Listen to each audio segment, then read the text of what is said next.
Ito na guys, si Diwata. Check natin kung ano mangyayari kay Diwata. Oh. Ayan. Doon tayo, doon. Daming vlogger. Oh. Daming mga content creator. Oh. Ayan.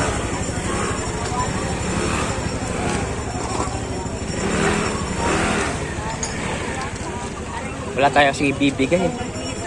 Bibigyan na lang natin yung ano natin. Ayan na. Asan si Diwata?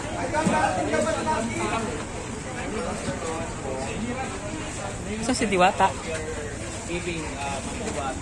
Ayan si ano? Yes sir. Kasi Dahil po pina-appreciate ng sabon sa isang Philippines. si Diwata yun. Oh. Yan. Na sumasalamin sa bawat Pilipino na kahit anong bagyo, kahit anong dagok sa buhay, ay hindi sumusuko. Kaya po natin si Ma'am Diwata. Yes. Anong masasabi mo dahil bumisita si Boy Abunda sa iyo? Wala ko.